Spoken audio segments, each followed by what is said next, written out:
July 17, 2023 பராங்கி, Shibu, Philippines. வழக்கம் போல காலையில 7 மணிக்கு எல்லாருமே ரொம்பவே பரபரப்பா அவங்களோட வேலையை பார்த்து போய்கிட்டு இருந்தாங்க. இப்ப அங்கிருந்த ஒரு ரோட்டோடைய ஒரு மூலையில ஒரு பெரிய சைஸ் காட்டன் பாக்ஸ் ஒன்று கிடக்கிறத பாக்குறாங்க. ஆனா அதை பத்தி யாருமே பெருசா எதுவும் கண்டுக்கல. எல்லாருமே அவங்கவுங்க பாட்டுல அவங்கவுங்க வேலையை பார்த்துட்டு போயிட்டு இருந்தாங்க. இப்படியே போயிட்டு இருக்க கொஞ்சம் நேரம் கழிச்சு அந்த காட்டன் பாக்ஸை சுத்தி நிறைய முக்கிய ஆரம்பிச்சிருக்கு. ஒரு மாதிரியான பேண்ட் ஸ்மெல் வந்துட்டு வர ஆரம்பிச்சிருக்கு. அந்த ஏரியாவை கிளீன் பண்ணக்கூடிய ஒர்க்கர்ஸ் எல்லாம் வந்துட்டு வராங்க. வந்து ரோட கிளீன் பண்ணிட்டு இருக்காங்க. ஃபர்ஸ்ட் டைம் பார்த்து அவங்களுக்கு என்ன தோணுச்சு அப்படின்னு பாத்தீங்கன்னா, ஏதோ ஒரு கொரியர் வேன் தெரியாதனமா அவங்களோட கொரியர் பாக்ஸ் கீழே போட்டு போயிட்டாங்க போல இருக்கு, அவங்க மிஸ் பண்ணிட்டாங்க போல இருக்கு அப்படின்னு நினைச்சாங்க. சரி, இந்த இடத்த விட்டு இதை அப்புறப்படுத்தி நம்ம கிளீன் பண்ணிடலாம் அப்படின்னு சொல்லி அந்த பாக்ஸை தூக்க ட்ரை பண்றாங்க. ஆனா அந்த பாக்ஸ் வந்து பாத்தீங்கன்னா பயங்கர வெயிட்டா இருந்திருக்கு. உள்ளார என்ன இருக்குது அப்படின்னே தெரியல, அவ்வளவு வெயிட்டா இருக்கும். சரி, இதை நம்ம மட்டும் தூக்க முடியாது. அந்த ஏரியாவில் ஒர்க் பண்ணிட்டு இருக்கக்கூடிய பீஸ் கீப்பர்கிட்ட போயிட்டு இந்த விஷயத்த சொல்லலாம், அவங்களோட ஹெல்ப்போட இந்த பாக்ஸை வந்துட்டு தூக்கலாம் அப்படின்னு இவங்க பிளான் பண்றாங்க. இதுக்கப்புறம் அந்த கிராமத்துடைய பீஸ் கீப்பர் வராங்க. சுத்தி இருந்த ஒர்க்கர்ஸ் எல்லாருமே சேர்ந்து அந்த காட்டன் பாக்ஸ் தூக்கிட்டு போற வழியில திடீர்னு அந்த காட்டன் பாக்ஸ் ஓபன் ஆயிட்டு ஒரே ஒரு கை மட்டும் வெளியில வந்து விழுகுது. இதுக்கப்புறம் தான் இவங்க எல்லாருக்குமே ஒரு விஷயம் தெரிய வருது.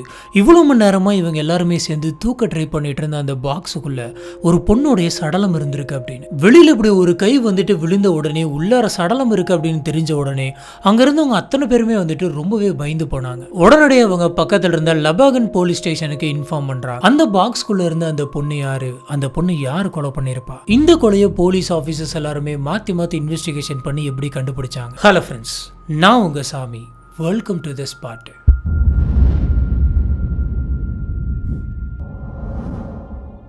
அடுத்த கொஞ்ச நேரத்துல போலீஸ் ஆபீசர் அந்த இடத்துக்கு வராங்க. வந்துட்டு அந்த சடலத்தை செக் பண்ணி பாக்குறாங்க. செக் பண்ணி பார்த்ததுல எடுத்த உடனே அது ஒரு பெண்ணுடைய சடலம் அப்படின்னு தெரியுது. அந்த பொண்ணுடைய உடம்ப வந்துட்டு ஒரு வெள்ளை கலர் கிளாத்தை போட்டு போத்தி வச்சிருந்தாங்க. அவங்களுடைய கை காலெல்லாம் வந்துட்டு கேபிள் ஒயரை போட்டு இறுக்கி கட்டி இருந்திருக்காங்க. அவங்களோட முகம் வந்துட்டு லைட்டா சதைக்கப்பட்டிருக்கு. அந்த பொண்ணு வந்துட்டு பிளாக் ட்ரெஸ் போட்டிருந்தாங்க. ஒரு கருப்பு கலர் ஸ்வெட்டரும் ஒரு கருப்பு கலர் ஷார்ட்ஸும் போட்டிருந்திருக்காங்க. அது கூடவே அவங்களோட கழுத்துல நெக்லஸ் இருந்திருக்கு. அது மட்டும் இல்லாம அவங்களோட நெயில்ஸ் எல்லாம் வந்துட்டு மேனிக்யூ பண்ணிருக்காங்க. அவங்களுடைய ட்ரெஸ்ஸிங் சென்ஸ், அவங்க போட்டிருந்த நெக்லஸ், அப்புறம் மேனிக்யூ பண்ணது, இதெல்லாம் வச்சு பார்க்குறப்ப கண்டிப்பாக இவங்க லோக்கலாக இருக்க முடியாது. இந்த ஏரியாவை விசிட் பண்ணும் அப்படிங்கிறதுக்காக வெளியிலிருந்து வந்திருக்கலாம் அப்படின்ற மாதிரி தெரிய வருது. இப்போ இறந்து போயிருக்க அந்த பொண்ணு யார் அப்படின்னு சொல்லிட்டு யாருக்குமே தெரியாது. அந்த பொண்ணுடைய முகமும் வந்துட்டு சதைக்கப்பட்டிருக்கு. போலீஸ் ஆஃபீஸர்ஸ் இந்த பொண்ணு யாரா இருக்கும் அப்படின்றத கண்டுபிடிக்க முயற்சி பண்றாங்க.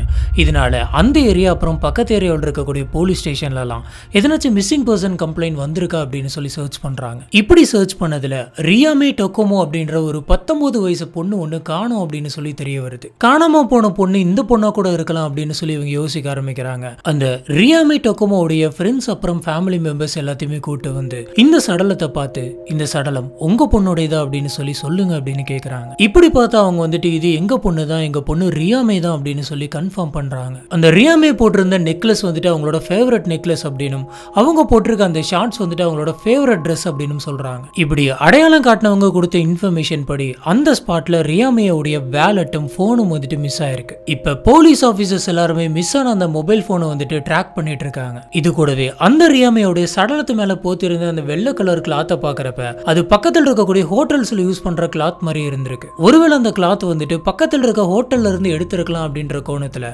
பக்கத்துல இருக்கக்கூடிய ஹோட்டல்ஸ்லாம் போயிட்டு விசாரிக்கிறாங்க. ஆனா அங்க போலீஸ் ஆபீசர்ஸ்க்கு பெருசா எந்த ஒரு தடயமும் கிடைக்கல. போலீஸ் ஆபீசர்ஸ் எல்லாருமே சேர்ந்து இந்த சடலம் வந்துட்டு ரியாமே டொக்கோமோ அப்படின்னு கண்டுபிடிச்சிட்டாங்க. இப்ப அடுத்தபடியா இவங்களை கொலை பண்ணது யார் அப்படிங்கறத கண்டுபிடிக்கணும். இதுக்கு முன்னாடி இந்த ரியாமே டொக்கோமோ யார் அப்படின்னு பாத்தீங்கன்னா, இவங்களுக்கு 19 வயசு ஆகுது.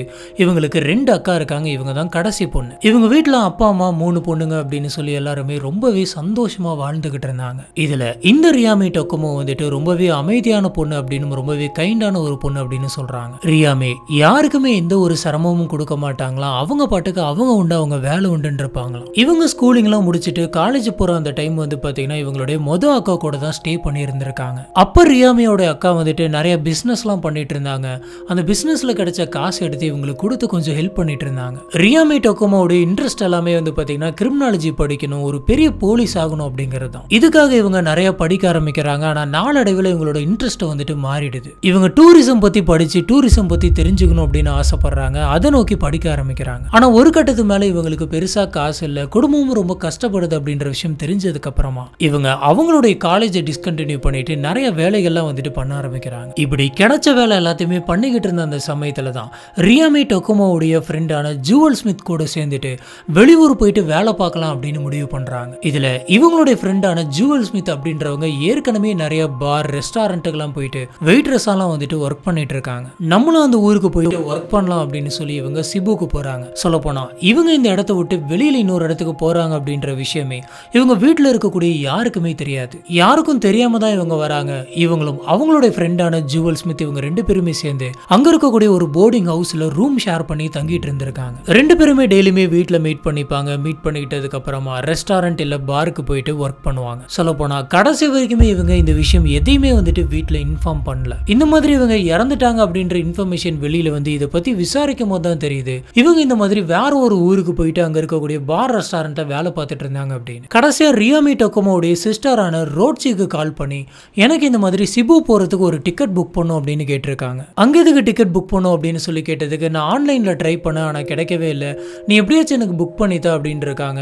நான் என்னோட ஃப்ரெண்டை பார்க்கறதுக்காக போறேன், போயிட்டு வந்துருவேன் அப்படின்னு சொல்லி கேட்டிருக்காங்க. ரோட்சி வந்துட்டு சரி ஏதோ ஒன்று கேட்குறா, நம்ம புக் பண்ணி தரலாம் அப்படின்னு சொல்லி புக் பண்ணி தந்திருக்காங்க. ஆனா அப்போ அவங்களுக்கு தெரியாது இதுதான் அவங்க போற கடைசி ட்ரிப் அப்படின்னு. இப்ப இந்த ரியாமி டொகோமோவை யாரு கொலை பண்ணிருப்பாங்க அப்படின்னு சொல்லி போலீஸ் ஆபீசர்ஸ் தீவிரமா விசாரிச்சுட்டு இருந்தப்ப இவங்களுக்கு ஒரு சிசிடிவி ஃபுட்டேஜ் ஒன்று கிடைக்குது. அந்த ஃபுட்டேஜ்ல எல்லோ கலர் பைக் ஓட்டிட்டு போன ஒரு ஆரஞ்சு கலர் ஷர்ட் போட்டிருந்த ஒரு நபர் ரியாமி டொகோமோவை கூட்டிக்கிட்டு பைக்ல கிராஸ் ஆன மாதிரி அதுல இருந்திருக்கு. அந்த எல்லோ கலர் பைக்ல போன அந்த ஆரஞ்சு கலர் சட்டை போட்டிருந்த அந்த நபர் தான் ரியாமி கூட கடைசியா கான்டாக்ட்ல இருந்தது. போலீஸ் ஆபீசர்ஸ் அந்த நபர் தான் கொலையாளியா இருக்கணும் அப்படின்னு சொல்லி யோசிக்க ஆரம்பிக்கிறாங்க. அதுவும் போக கடைசி வரைக்கும் இவங்க ஒரே பைக்ல போயிருந்திருக்க மாட்டாங்க, போற வழியிலே வண்டியெல்லாம் மாத்தி அந்த பொண்ணை கூட்டு போயிருப்பாங்க அப்படின்ற மாதிரி போலீஸ் ஆபீசர் சந்தேகப்படுறாங்க. இவங்க பார்த்த அந்த சிசிடிவி ஃபுட்டேஜ்ல அந்த நபருடைய முகம் வந்துட்டு அவ்வளவு தெளிவா பதிவாகல, கொஞ்சம் கிளாரிட்டி கம்மியா குறன்னு தான் அது தெரிஞ்சிருக்கு. அதுவும் போக அவரு ஹெல்மெட் போட்டுட்டு இருந்திருக்காரு. இதனால இந்த ஃபுட்டேஜ் அங்க இருக்கக்கூடிய ரிலீஜனல் ஆன்டி சைபர் கிரைம் கிட்ட தராங்க. இந்த ஃபுட்டேஜ்ல எதனாச்சும் தடையும் கிடைக்குதா அப்படின்னு பாருங்க, அந்த ஃபுட்டேஜை கொஞ்சம் டெவலப் பண்ணித்தாங்க அப்படின்னு சொல்லி கொடுக்குறாங்க. இந்த இன்வெஸ்டிகேஷனோட ஸ்டார்டிங்ல போலீஸ் ஆபீசர்ஸ் என்ன யோசிச்சாங்க அப்படின்னு பாத்தீங்கன்னா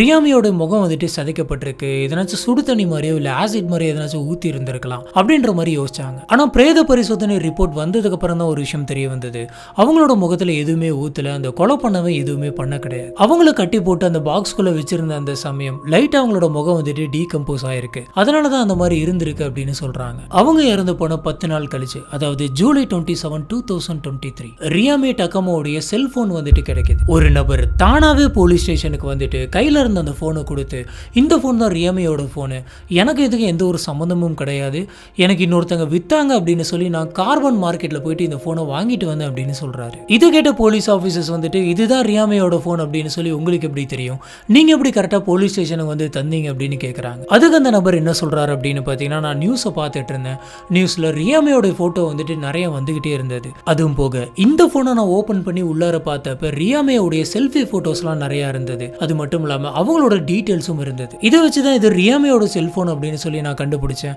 எனக்கு எந்த பிரச்சனையும் வந்துடக்கூடாது அப்படிங்கிறதுனால தான் இந்த விஷயம் தெரிஞ்ச உடனே உங்ககிட்ட வந்து தரேன் அப்படின்னு சொல்றாரு. இவரு இந்த போனை எனக்கு ஒருத்தர் வித்தாரு, நான் அங்கிருந்தா வாங்கிட்டு வந்தேன் அப்படின்னு சொல்ல போக, அப்ப இவருக்கு வித்த அந்த நபர் யார் அப்படின்றத கண்டுபிடிக்கிறதுக்காக இவரு வாங்கிட்டு வந்த அந்த கார்பன் மார்க்கெட்டுக்கே போயிட்டு சிசிடிவி ஃபுட்டேஜஸ் எல்லாத்தையுமே பாக்குறாங்க. இப்படி பார்த்தப்ப இவர்கிட்ட அந்த போனை யார் வித்தாங்க அப்படிங்கிறவங்களுடைய முகம் வந்துட்டு ரொம்பவே தெளிவா பதிவாயிருக்கு. இதுவரைக்கும் யாரு என்ன அப்படின்னு தெரியாம இருந்த இந்த கேஸ்ல முறையா ஒருத்தருடைய முகம் வந்துட்டு தெரிய வந்திருக்கு. போலீஸ் ஆபீசர்ஸ் யார் அந்த நபர், அவர் என்ன பண்ணிட்டு இருக்காரு அப்படின்ற எல்லா டீடைல்ஸுமே ட்ராக் பண்ண ஆரம்பிக்கிறாங்க. இதுக்கடையில முதல்ல கிடைச்ச அந்த சிசிடிவி ஃபுட்டேஜ்ல அந்த பைக்ல போன அந்த நபர் யார் அப்படிங்கறதையும் தேடிக்கிட்டு இருந்தாங்க. அந்த சிசிடிவி ஃபுட்டேஜ்ல ஆரஞ்சு கலர் டி-ஷர்ட் போட்டிருந்த அந்த நபருடைய பேரு கபுட்டீரோ. இதுல என்ன ஒரு கோயின்சிடென்ட் அப்படின்னு பாருங்க, ஜூலை 29, 2023 கரெக்டா அதுக்கு அடுத்த நாள் போலீஸ் ஸ்டேஷனுக்கு 22 வயசான ஒரு கன்ஸ்ட்ரக்ஷன் ஒர்க்கரை கூட்டிட்டு வராங்க.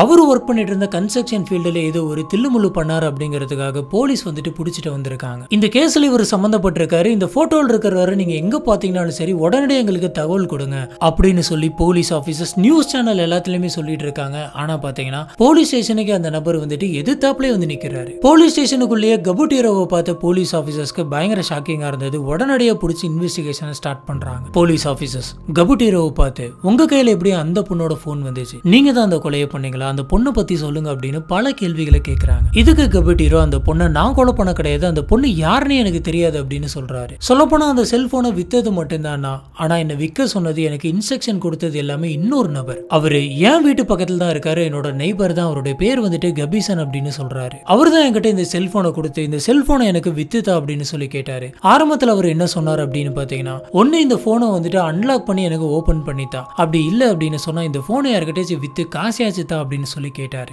நான் இந்த போனை 1700 பெசோஸ்க்கு சேல் பண்ணேன். இப்படி சேல் பண்ணா இவர் எனக்கு 500 பெசோஸ் தரேன் அப்படின்ற மாதிரி சொல்லி இருந்தாரு.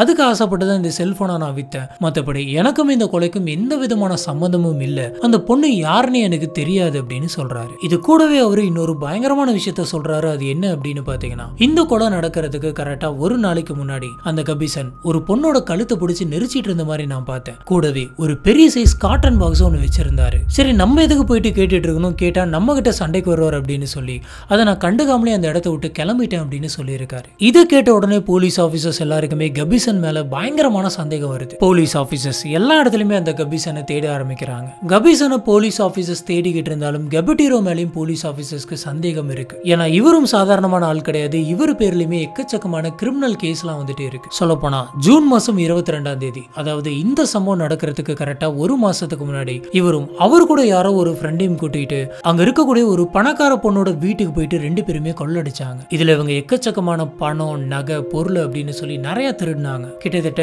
8000 பெசோஸ் மதிப்புள்ள பொருட்கள், பணம் எல்லாத்தையுமே இவங்க திருடி இருக்காங்க. போலீஸ் ஆபீசர்ஸ் எல்லாருமே கெபட்டிரோ சொன்ன மாதிரி கபீசனை தேடி எல்லா இடத்துலயுமே அலைஞ்சிட்டு இருக்காங்க. இப்படி இருந்த இந்த சமயம் ஜூலை 30 கபீசன் வந்துட்டு இல்லீகலா சில போதைப் பொருட்களை கடத்தனா அப்படின்னு சொல்லி அவனை அரெஸ்ட் பண்ணி கூட்டிட்டு வராங்க. இப்படி கூட்டிட்டு வந்தவங்களை போலீஸ் ஆபீசர்ஸ் திருப்பி கூட்டு போயிட்டு இன்வெஸ்டிகேஷன் பண்ண ஸ்டார்ட் பண்றாங்க. அவர்கிட்ட அந்த பொண்ணை என்ன பண்ணீங்க, எதனால இந்த மாதிரியான கொலையை பண்ணீங்க அப்படின்னு சொல்லி கேட்க ஆரம்பிக்கிறாங்க. அதுக்கு நீங்க என்ன சொல்றீங்க அப்படின்னு எனக்கு சுத்தமா புரியல, அந்த கொலையை நான் பண்ணவே கிடையாது, அந்த கொலைக்கு எனக்கு எந்த ஒரு சம்பந்தமும் கிடையாது அப்படின்னு சொல்றாரு. இது கேட்ட போலீஸ் ஆபீசர்ஸ்க்கு பயங்கரமான குழப்பமா இருந்தது. இருந்தாலும் இவங்க 2 பேர்த்தோட டிஎன்ஏ சாம்பிளையும் எடுத்து ரியாமே டொகோமோடைய உடம்புல இருந்து கிடைச்ச சாம்பிளை வச்சு டெஸ்ட் பண்ணி பார்க்கலாம், யார் குற்றவாளின்னு தெரிஞ்சிரும்னு முடிவு பண்ணி டிஎன்ஏ டெஸ்ட்டுக்காக இவங்க 2 பேர்த்தோட டிஎன்ஏ சாம்பிளையும் அனுப்பி வைக்கிறாங்க. இந்த ரிசல்ட் வந்து பாத்தீங்கன்னா உடனே வராது, இது ஒரு 4-5 நாள் கழிச்சு தான் வரும். ஆகஸ்ட் 2023 ரியாமே டொகோமோக்காக நிறைய பேர் சோசியல் மீடியால போஸ்ட்லாம் போட ஆரம்பிக்கிறாங்க. இந்த கேஸ் சீக்கிரமா முடிங்க, கொலையாளி யார் அப்படிங்கறத கண்டுபிடிச்சு தண்டனை வாங்கி கொடுங்க அப்படின்னு சொல்லி மக்கள் எல்லாருமே நிறைய போஸ்ட்ல போட்டுட்டு இருந்திருக்காங்க. இந்த சமயம் போலீஸ் ஆபீசர்ஸ் என்ன பண்றாங்க அப்படின்னு பாத்தீங்கன்னா, இந்த கேஸ்ல உங்களுக்கு எதனாச்சும் தடயமோ இல்ல எதனாச்சும் தகவலோ தெரிய வந்தது அப்படின்னா உடனடியாக போலீஸ் டிபார்ட்மெண்ட்டுக்கு சொல்லுங்க அப்படின்னு சொல்லி ஒரு கான்ஃபரன்ஸ் ரெடி பண்றாங்க. அந்த சமயத்துல ஏகப்பட்ட பேர் வந்துட்டு அன்னைக்கு காலையில நான் அந்த பொண்ணை அங்க பார்த்தேன், 2 நாளைக்கு முன்னாடி நான் அந்த பொண்ணை பார்த்தேன், போன வாரம் அந்த பொண்ணுட்டு நான் பேசிட்டு வந்தேன் அப்படின்ற மாதிரி நிறைய தகவல் தந்திருக்காங்க. ஆனா அது எதுவுமே வந்து பாத்தீங்கன்னா இந்த கேஸ்க்கு பயன்படுற மாதிரி இல்ல. இப்படி எல்லாருமே மாத்தி மாத்தி சொல்லிக்கிட்டு இருந்த அந்த சமயத்துல டாக்ஸி டிரைவர் ஒருத்தர் மட்டும் வந்து சில அதிர்ச்சியான சில உண்மைகளை சொல்றாரு. இந்த டாக்ஸி டிரைவர் வந்துட்டு லோக்கல் ரேடியோ ஸ்டேஷனுக்கு போயிட்டு ரியாமே டொகோமோ இறந்து போன அந்த ஜூலை 17க்கு முன்னாடி நாள் என்னோட டாக்ஸில 2 பேர் டிராவல் பண்ணாங்க அப்படின்னு சொல்றாங்க. அதுல ஒரு பொண்ணு, அந்த பொண்ணோட உடம்புல நிறைய இடத்துல டாட்டூ எல்லாம் போட்டிருந்தது. அந்த பொண்ணு தான் கூட ஒரு பெரிய காட்டன் பாக்ஸ் ஒன்று வச்சிருந்தது, கூட ஃபாரினர் மாதிரி ஒரு பையன் இருந்தான் அப்படின்னு சொல்றாரு. உடனே போலீஸ் ஆபீசர்ஸ் அந்த டாக்ஸி டிரைவரை கூப்பிட்டு வச்சு அந்த டாக்ஸி டிரைவர் கிட்ட உள்ளார டிராவல் பண்ணவங்க எப்படி இருந்தாங்க, அவங்களுக்கு எவ்வளவு வயசு இருக்கும் அப்படின்ற எல்லா டீட்டெயிலுமே நோட் பண்ணிக்கிறாங்க. இவரு கொடுத்த இந்த டிஸ்கிரிப்ஷனோட கரெக்டா ஒரு நபர் வந்துட்டு மேட்ச் ஆகுறாங்க. அது யார் அப்படின்னு பாத்தீங்கன்னா ரியாமே டொகோமோவுடைய ஃப்ரெண்டான ஜூவல் ஸ்மித். இந்த விஷயம் தெரிஞ்ச உடனே ஜூவல் ஸ்மித்தே போலீஸ் ஸ்டேஷனுக்கு வந்து எனக்கும் இந்த கொலைக்கும் எந்த விதமான சம்பந்தமும் கிடையாது, வேணும்னே என்னோட பேரு வந்துட்டு இழுத்து விட்டுருக்காங்க, எனக்கு இது ரொம்பவே கஷ்டமா இருக்கு, ரூம்ல இருந்த என்னோட ஃப்ரெண்டை காணமே, எப்பயுமே கரெக்டா டைமுக்கு வீட்டுக்கு வந்துருவா, என்னாச்சுன்னு தெரியல அப்படின்னு சொல்லி யோசிச்சு பயந்து போயிட்டு நான் தான் வந்து மிஸ்ஸிங் பர்சன் கம்ப்ளைண்டே கொடுத்தேன். ஆனா அந்த டாக்ஸி டிரைவர் வந்துட்டு நான் தான் காரணம் அப்படின்ற மாதிரி சொல்றாங்க.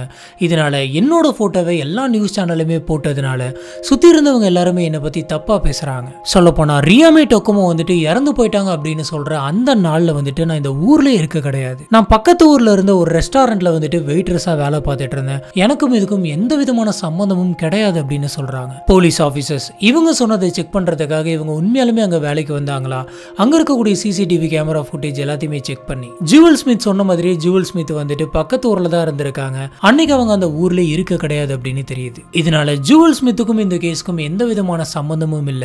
அந்த டாக்ஸி டிரைவர் பார்த்ததா சொல்லப்பட்டது வந்துட்டு வேற யாரோ ஒரு பொண்ணா இருக்கணும், அவங்க வேற ஏதோ ஒரு கொரியர் பாக்ஸ் எடுத்துட்டு போயிருக்கணும். ஆனா இந்த டாக்ஸி டிரைவர் இந்த கேஸ் வந்துட்டு பரபரப்பா போயிட்டு இருந்ததுனால அது ரியாமே சடலம் இருந்த அந்த பாக்ஸ் தான், கூட வந்தவங்க அவங்க ஃப்ரெண்டு தான்ற மாதிரி சொல்லிடுறாரு. சொல்ல போனா இவங்களோட போட்டோ வந்துட்டு எல்லா நியூஸ் சேனலையும் வந்ததுனால ரியாமே டொகோமோவுடைய வீட்டில் இருக்கக்கூடிய அவங்களோட அம்மா அப்பா சொந்தக்காரங்களே இவங்களை வந்துட்டு நம்பல. இதனால இதனால ஜூல் ஸ்மித் வந்துட்டு பயங்கர டிப்ரெஷன்ல இருந்திருக்காங்க. பொய்யான தகவல் சொல்லி என்ன தேவையில்லாம இழுத்து விட்டாங்க அப்படின்றதுனால அந்த டாக்ஸி டிரைவர் மேலே கேஸும் போடுறாங்க. இந்த மாதிரி பல பேர் இன்வெஸ்டிகேஷன் பண்ணிட்டு இருந்த அந்த சமயத்துல ஆகஸ்ட் 2023ல நான் தான் இந்த கொலையை பண்ணேன் அப்படின்னு சொல்லி கபுட்டிரோவே வந்துட்டு ஒத்துக்கிட்டு இருந்திருக்காரு. இதுக்கான முக்கியமான காரணமே என்ன அப்படின்னு கேட்டீங்கன்னா டிஎன்ஏ டெஸ்டோட ரிசல்ட்ஸ். இந்த ரிசல்ட் படி ரியாமி டக்கோமோடைய உடம்புல இருந்து, அதாவது அவங்களோட நெகத்துக்குள்ள ஒரு நபருடைய ஸ்கின் டிஷ்யூ வந்துட்டு இருந்திருக்கு. அதை எடுத்து டெஸ்ட் பண்ணி பார்த்தப்ப அது கபுட்டிரோ தான் அப்படின்றது 100% கன்ஃபார்ம் ஆகுது. போலீஸ் ஆபீசர்ஸ், நீ யாரு, உனக்கும் ரியாமேக்கும் என்ன சம்பந்தம், எதனால அவங்கள கொலை பண்ண அப்படின்ற மாதிரி கேட்டிருக்காங்க. அதுக்கு இவர் என்ன சொல்லியிருக்காரு அப்படின்னு பாத்தீங்கன்னா, பல நாளா ஃபேஸ்புக்ல ஃப்ரெண்ட்ஸா இருந்தோம், எங்களுக்குள்ள ஒரு நல்ல ரிலேஷன்ஷிப் இருந்தது, அந்த ரிலேஷன்ஷிப் வந்துட்டு லவ்வா மாறிச்சு. இப்படியே ரொம்ப நாள் நம்ம போன்லயே பேசிட்டு இருக்கமே, நம்ம நேர்ல மீட் பண்ணலாம் அப்படின்னு சொல்லி ரெண்டு பேருமே பிளான் பண்ணோம். அதுதான் ஜூலை 16, 2023. அன்னைக்கு ரியாமே வந்துட்டு என்ன பாக்குறதுக்காக என்னுடைய போர்டிங் ஹவுஸ்க்கு வந்தா. நானும் ரியாமேயும் ரொம்ப நேரமா ரூம்ல உட்காந்து பேசிட்டு இருந்தோம். அப்ப ரியாமே வந்துட்டு கொஞ்சம் போதையில இருந்த மாதிரி இருந்தா. தற்செயலா நான் ரியாமேயோட செல்போன் எடுத்து பார்த்தப்ப அதுல நிறைய ஃபேஸ்புக் அக்கௌண்ட்ஸ் இருக்கிறத பார்த்தேன். அந்த ஃபேஸ்புக் அக்கௌண்ட் எல்லாம் அவ நிறைய பேர்த்திட்ட பேசிட்டு இருக்கிறது எனக்கு தெரிய வந்தது. இது பார்த்த எனக்கு பயங்கர கோவமா இருந்தது. என்னோட கோவத்தை என்னால அடக்க முடியல. அதுவும் போக ரியாமேயோடைய ஹேண்ட்பேக்ல வந்துட்டு சில போதை பொருள்லாம் இருக்கிறத பார்த்தேன். அந்த போதை பொருள்லாம் வந்துட்டு ரியாமே யூஸ் பண்றா அப்படின்றதும் தெரிய வந்தது. இதனால எனக்கு கோவம் அதிகமாயிட்டு நான் ரியாமேயோடைய கழுத்தை பிடிச்சி நெரிச்சேன் அப்படின்னு சொல்றாரு. இன்னும் சொல்ல போனா இவரோட கோவத்துக்கு ஒரு முக்கியமான காரணம் என்ன அப்படின்னு கேட்டீங்கன்னா, ஒரு நாளைக்கு இவரு கன்ஸ்ட்ரக்ஷன் ஒர்க்குக்கு போயிட்டு 400 பெசோஸ் வந்துட்டு சம்பாரிச்சிட்டு வருவாராம். இப்படி சம்பாரிச்ச அமௌண்ட்லாம் வந்துட்டு ரியாமேக்கு ஜி கேஷ் அப்படின்ற ஒரு ஆப் மூலியமா அனுப்பி வைப்பாராம். இவரு அவங்கள பாத்துக்கிறதுக்கு உதவும் அப்படின்னு சொல்லி அனுப்பி வச்சிட்டு இருந்திருக்காரு. ஆனா அந்த காசெல்லாம் வந்துட்டு இந்த மாதிரி போதை பொருள் வாங்குறதுக்கு மிஸ்யூஸ் ஆயிருக்கு அப்படின்ற விஷயம் அவருக்கு தெரிய வந்த உடனே அவரால் அதை கொஞ்சம் கூட ஏத்துக்க முடியல. இவர் நல்ல கழுத்தை பிடிச்சி நெரிச்சிருக்காரு. சொல்ல போனா ரியாமே டக்கோமோ வந்துட்டு அப்போ கொஞ்சம் போதையில் இருந்தாங்க அப்படின்றதுனால அவங்களால ஃபோர்ஸா தடுக்க முடியல. அப்படின்னாலும் அந்த போதையில அவங்க கையை பிடிச்சி நல்லா பூரி இருக்காங்க, தள்ளி விட ட்ரை பண்ணியிருக்காங்க. ஆனா அவங்களால முடியல. கோவத்துல கழுத்தை நெரிச்ச கொஞ்ச நேரத்திலேயே வந்துட்டு அவங்க இறந்தும் போறாங்க. இதுக்கப்புறம் என்ன பண்ணலாம் அப்படின்னு சொல்லி யோசிச்சுட்டு இருந்த கபுட்டிரோ அந்த சடலத்தை ஒரு காட்டன் பாக்ஸ்ல போட்டு அதை கொண்டு போய் எங்கேயோ போட்டு வந்துடலாம் அப்படின்னு சொல்லி யோசிக்கிறாரு. இதுக்கு கூட ஒரு சிசிடிவி ஃபுட்டேஜ் கிடைச்சிருக்கு. இவரும் கூட ஒரு நபரும் சேர்ந்து பைக்கில் வச்சு அந்த சடலத்தை கொண்டு போறாங்க. இவர் அன்னைக்கு காலையில 6 மணிக்கு இந்த கொலையை பண்ணியிருக்காரு. நைட்டு ஒரு 10 மணி அளவில் இந்த பாக்ஸை கொண்டு போயிட்டு டிஸ்போஸ் பண்ணியிருக்காரு. கேஸ் இந்த மாதிரி போயிட்டு இருந்த இந்த சமயத்துல ரியாமே டக்கோமோவுடைய ஃபேமிலியில் இருக்கிறவங்க எல்லாருமே பயங்கர கோவத்தில் இருந்தாங்க. ஏன் அப்படின்னு பாத்தீங்கன்னா, ஏற்கனவே தன்னோட பொண்ணை இழந்துட்டோம் அப்படின்ற வேதனையில் இருந்த இவங்க தன்னோட பொண்ணு வந்து ரிலேஷன்ஷிப்ல இருந்தா, நிறைய பேருக்கு கூட ஃபேஸ்புக்ல பேசிட்டு இருந்தா, காசு வாங்கிட்டு இருந்தா அப்படின்ற மாதிரியான விஷயங்கள்லாம் தெரிய வந்த உடனே அது அவங்களை இன்னுமே வேதனைப்படுத்திருக்கு. இதனால இவங்களோட பேரண்ட்ஸ் அவங்களோட சிஸ்டர்ஸ்லாம் போயிட்டு டைரக்டா போலீஸ் ஸ்டேஷன்ல நீங்க மாத்தி மாத்தி இன்வெஸ்டிகேஷன் பண்றீங்க, அந்த நபர் சொல்லிட்டான் அப்படின்னா அது எதுவுமே உண்மையா போயிடாது, அந்த நபர் சொன்னதெல்லாம் உண்மைன்னு சொல்லி உங்களுக்கு தெரியுமா, அது எதனாச்சும் நீங்க கிராஸ் வெரிஃபிகேஷன் பண்ணீங்களா, எதை வச்சு எங்க பொண்ணு வந்துட்டு இந்த மாதிரி ஏமாத்திருக்கா அப்படின்னு உங்களால சொல்ல முடியுது, எனக்கு உங்க மேல நம்பிக்கை கிடையாது, இந்த கேஸை வந்துட்டு ரீவிசிட் பண்ணணும் அப்படின்னு சொல்றாங்க. இதனால போலீஸ் ஆபீசர்ஸ் வந்து நம்ம மேல இந்த மாதிரி ஒரு குற்றச்சாட்டு வைக்கிறாங்க, நம்ம தான் வந்து எவிடன்ஸ் கலெக்ட் பண்ணி தரணும் அப்படிங்கிறதுனால கபுட்டிரோடைய வீட்டுக்கே போயிட்டு எதனாச்சும் கிடைக்குமோ அப்படின்னு சொல்லி தேட ஆரம்பிக்கிறாங்க. இப்படி தேடினப்ப ரியாமேயோடைய திங்ஸ் எல்லாம் வந்துட்டு அங்க கிடைச்சிருக்கு. அது மட்டும் இல்லாம கபுட்டிரோடைய அம்மாவே வந்துட்டு ஒரு சாட்சி சொல்லியிருக்காங்க. அது என்ன அப்படின்னு பாத்தீங்கன்னா, இன்னைக்கு நம்ம வீட்டுக்கு வந்துட்டு ஒரு ஃபீமேல் கெஸ்ட் வர போற, அவ என்னோட ஃப்ரெண்டு தான் அப்படின்னு சொல்லி ஒரு வீட்டுல சொல்லி இருக்காரு. நாங்க ரெண்டு பேருமே பேசணும், இடம் வந்துட்டு சௌரியமா இருக்காது, அதனால நீங்க வெளியில போங்க அப்படின்ற மாதிரி அவங்க வீட்டுல இருக்கக்கூடிய அம்மா அப்பா கிட்டே அவர் சொல்லி இருக்காரு. இதுக்கடையில அவங்க அம்மா வந்துட்டு வீட்டுக்கு வந்திருக்காங்க. ரொம்ப நேரம் ஆச்சு, இவங்க சாப்பிட்டாங்களா இல்லையான்னு தெரியல அப்படின்றதுனால இவங்க கதவை தட்டி இருக்காங்க. அந்த சமயம் கபுட்டிரோ வந்துட்டு கதவை திறந்திருக்காரு. அந்த ரூம்குள்ள அந்த பொண்ணைய காணோம். கபுட்டிரோ மட்டும்தான் இருந்திருக்காரு. வேர்த்து விறுவிறுக்க நின்னுட்டு இருந்திருக்காரு. இப்போ அவங்க அம்மா வந்துட்டு ரூம்குள்ள ஒரு பெரிய சைஸ் காட்டன் பாக்ஸ் இருக்கிறத பார்த்திருக்காங்க. இது கூட இன்னொரு ஒரு பயங்கரமான விஷயம் தெரிய வந்தது. அது என்ன அப்படின்னு பாத்தீங்கன்னா, ஃபர்ஸ்ட் நம்ம ஒரு சிசிடிவி ஃபுட்டேஜ் பார்த்திருப்போம். அந்த ஃபுட்டேஜ்ல ஒரு நபர் வந்துட்டு பைக்ல வந்து ரியாமையை கூட்டிட்டு போயிட்டு இருந்திருப்பாரு. அந்த நபர் வந்துட்டு இந்த கேஸ் கேள்விப்பட்டு இந்த கேஸை பத்தின டீடைல்ஸ் எல்லாம் தெரிஞ்சுக்கிட்டு டிவியில போட்டு அந்த சிசிடிவி கேமரா ஃபுட்டேஜஸ் எல்லாம் பார்த்துட்டு அன்னைக்கு பைக் ஓட்டிட்டு போயிட்டு இருந்த அந்த நபர் நான் தான் அப்படின்னு சொல்றாரு. இது கேட்ட போலீஸ் ஆபீசர்ஸ் எல்லாம் வந்துட்டு நீங்க யாரு, எதுக்காக இவங்களை பைக்ல கூட்டு போனீங்க அப்படின்னு கேக்குறாங்க. அதுக்கு அவங்க என்ன சொல்லியிருந்தாங்க அப்படின்னு பாத்தீங்கன்னா, அவங்க பைக் டிராவலுக்கு புக் பண்ணியிருந்தாங்க, நான் ஒரு இடத்துல இருந்து இன்னொரு இடத்துக்கு கொண்டு போயிட்டு விடக்கூடிய ஒரு டிரைவர் தான் அப்படின்னு சொல்லியிருக்காரு. அதாவது இங்க ராபிடோல வந்துட்டு எப்படி நம்ம பைக்ல டிராவல் பண்ணி போவோமோ அதே மாதிரி அங்க ஒரு சர்வீஸ் இருந்திருக்கு. அந்த சர்வீஸ்ல தான் இவர் டிரைவரா இருந்திருக்காரு. போலீஸ் ஆபீசர் இவரை பார்த்து நீங்க எங்க பிக் பண்ணீங்க, எங்க டிராப் பண்ணீங்க அப்படின்னு கேட்டப்ப இவங்க ரியாமையோட வீட்ல இருந்து பிக் பண்ணி கபுட்டிரோவுடைய போர்டிங் ஹவுஸ்ல தான் டிராப் பண்ணியிருக்காரு அப்படின்றது தெரிய வருது. இதை வச்சு பாக்குறப்ப ரியாமே வந்துட்டு கபுட்டிரோவுடைய வீட்டுக்கு போயிருக்காங்க அப்படிங்கிறது 100% தெரிய வருது. அந்த ரூம்ல அவங்களுக்கு கிடைச்ச திங்ஸ், அப்புறம் ஜி கேஷ்ல டிரான்ஸ்பர் பண்ண அந்த அமௌண்டோட டீடைல்ஸ், அப்புறம் இந்த அக்கௌண்ட் டீடைல்ஸ், இது எல்லாத்தையுமே எடுத்து அவங்களோட ஃபேமிலிக்கு வந்துட்டு எவிடன்ஸா காட்டுறாங்க. அது மட்டும் இல்லாம அந்த சம்பவம் நடந்த அதுக்கு அடுத்த நாள் வந்து கபிட்டேரோ வழக்கம் போல கன்ஸ்ட்ரக்ஷன் ஒர்க்குக்காக போயிருக்காரு. அப்ப அவரு கூட ஒர்க் பண்ற ஒரு நபர் வந்துட்டு இவரை பார்த்திருக்காரு. இவரோட உடம்புல நிறைய கீறல்கள்லாம் விழுந்த மாதிரி இருந்திருக்கு. யாரோ ஒருத்தங்க நகத்தை வச்சு பூர்ண மாதிரி இருந்திருக்கு. என்னாச்சு அப்படின்னு சொல்லி அவர் கேட்டதுக்கு நான் கீழே விழுந்துட்டேன், சராச்சிட்டேன் அப்படின்னு சொல்லி சமாளிச்சிருக்காரு. இதுல கபிட்டேரோ வந்துட்டு சம்பந்தமே இல்லாம கபிசன் அப்படின்ற ஒருத்தரை பத்தி சொல்லியிருக்காரு அப்படின்னு பாத்தீங்கன்னா, ஏற்கனவே உங்களுக்கு நடுவில் ஒரு சின்ன சண்டை இருந்திருக்கு. இவர் அந்த கேஸை விட்டு தப்பிக்கணும், வெளியில போகணும் அப்படிங்கிறதுக்காக வேணும்னே பிளான் பண்ணி தான் கபிசனை இந்த கேஸ்குள்ள நுழைச்சிருக்காரு. ஆனா எப்ப டிஎன்ஏ சாம்பிள் வந்துச்சோ அப்பயே கபிசனுக்கும் இந்த கேஸ்க்கும் எந்த விதமான சம்பந்தமும் இல்லை அப்படின்னு தெரிய வருது. அன்னைக்கு நைட் அந்த சிசிடிவி ஃபுட்டேஜ்ல பார்த்தது படி 2 பேர் இந்த காட்டன் பாக்ஸ் எடுத்துட்டு போயிட்டு பக்கத்துல இருக்க அந்த ரோட்டோரமா போயிட்டு வச்சுட்டு வந்திருக்காங்க. அன்னைக்கு அந்த பைக்ல கபிட்டேரோ கூட இருந்த அந்த நபர் வந்து பாத்தீங்கன்னா கபிட்டேரோவுடைய தம்பி தான். இந்த உடலை வந்துட்டு யாருக்குமே தெரியாம டிஸ்போஸ் பண்ணதுக்காக அவரு மேலேயுமே கேஸ் போடலாம் அப்படின்னு சொல்லி பார்த்தாங்க. ஆனா அந்த பாக்ஸ்குள்ள என்ன இருந்துச்சுன்னு சொல்லி எனக்கு தெரியாது. அதுக்குள்ள வேஸ்ட் பழைய துணிலாம் இருக்கு, அதை கொண்டு போயிட்டு குப்பையில போட்டு வரணும்னு சொல்லி தான் என்னோட அண்ணன் வந்துட்டு கூட்டிட்டு போனா அப்படின்ற மாதிரி அவர் சொல்றாரு. இதனால அவருக்கு எதுவும் தெரியாது, அவரை தண்டிக்க வேணாம் அப்படின்னு சொல்லி அவர் மேல எந்த விதமான கேஸும் போடல. ரியாமி டக்கோமோட வீட்டுல இருக்கவங்களுக்கு இந்த உண்மைகள்லாம் தெரிய வந்தது ரொம்பவே ஷாக்கிங்கா இருந்தது. பொண்ணு இந்த மாதிரி இறந்து போச்சு, பொண்ணு நம்ம கூட இல்ல அப்படின்ற வருத்தத்துல அவங்க எல்லாருமே இருந்தாங்க. இந்த கேஸ் வந்து பாத்தீங்கன்னா இப்போ வரைக்குமே போயிட்டு இருக்கு. கரெக்டான தண்டனை அப்படிங்கிறது இன்னும் தரல. இந்த கேஸை பத்தி உங்களுக்கு என்ன தோணுது, நீங்க என்ன நினைக்கிறீங்க அப்படிங்கறத கீழே இருக்கக்கூடிய கமெண்ட் பாக்ஸ்ல மறக்காம ஸ்பாட் பண்ணுங்க. நாம அங்க வச்சு இதை டிஸ்கஸ் பண்ணுவோம்.